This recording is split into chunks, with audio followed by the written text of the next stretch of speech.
Bonjour, bienvenue dans la nouvelle vidéo de présentation du module de saisie des temps salariés dans MyCuma Planning et Travaux. Donc, une fois connecté, si votre CUMA a accès à ce module, vous verrez un nouveau menu en haut, Saisie des temps, dans lequel vous retrouverez trois sous-menus, mes saisies de temps, où vous aurez la liste des saisies de temps que vous avez saisies, les temps facturables et les temps non facturables.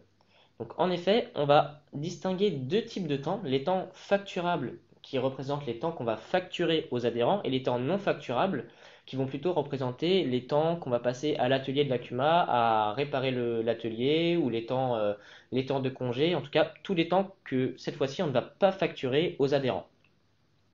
Donc je vais vous présenter ici les temps facturables.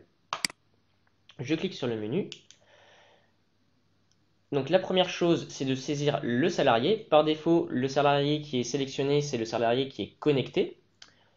De saisir le temps passé. Ici, je vais avoir passé 1 heure. L'adhérent pour lequel on a fait le travail, la conduite par exemple. Donc ici, je sélectionne mon adhérent.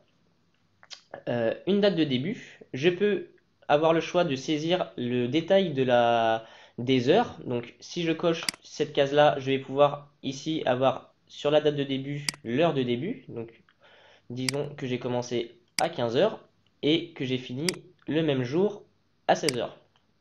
Si je décoche, ces cases-là deviennent grisées et je n'ai pas le choix de saisir le détail des heures que je viens de passer.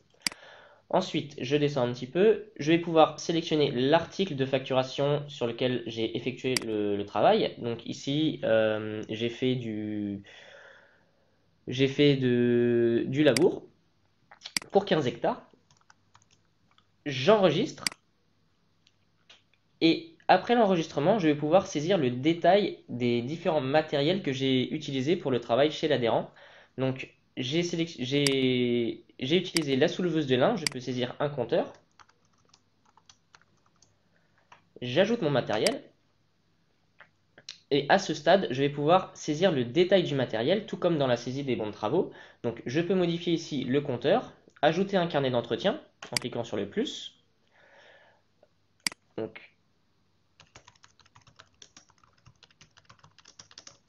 hop, je sauvegarde. Et je peux aussi saisir des consommables que j'ai utilisés lors de l'utilisation de mon matériel. Donc les consommables, je le rappelle, ça va correspondre aux pièces que j'ai utilisées pour faire de la réparation de matériel, par exemple, ou à l'achat d'huile par l'adhérent.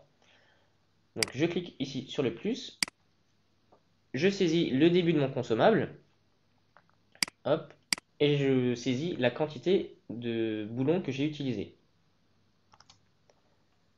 Je sauvegarde. Alors, dans le cadre d'une activité composée, je vais pouvoir ajouter plusieurs matériels parce que mon activité labour est composée de plusieurs matériels. Si je n'avais utilisé qu'un tracteur par exemple ou un matériel simple, je n'aurais pas eu le choix de matériel. Le matériel aurait été sélectionné directement. Je n'aurais pas eu ce choix-là et j'aurais pu saisir directement le détail du matériel, donc le carnet d'entretien et les consommables utilisés. D'accord? Donc, dans le cadre d'une activité composée, ici, je peux ajouter plusieurs matériels. Donc ici, je vais ajouter la sous-soleuse en plus. Hop, je l'ajoute. Je vais trouver en dessous la sous-soleuse. Donc sur la sous-soleuse, je n'ai rien à saisir en plus. Hop. Et si je remonte, ici, je vais pouvoir en haut cliquer sur le bouton plus pour rajouter un temps facturable, donc faire une nouvelle saisie, ou supprimer le temps que je viens de saisir. Donc à ce stade, mon montant est bien renseigné. Je vais pouvoir ensuite retrouver toute ma saisie des temps dans l'écran Mes saisies de temps.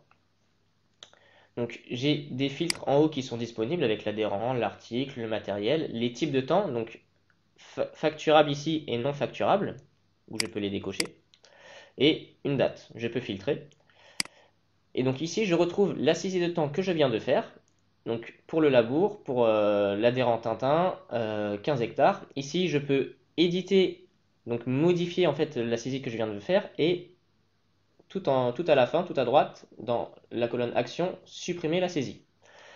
Le petit sablier ici indique que la saisie n'a pas été encore transférée dans Cumanet. Et si elle l'avait été, j'aurais eu à la place une petite coche, comme cette icône ici.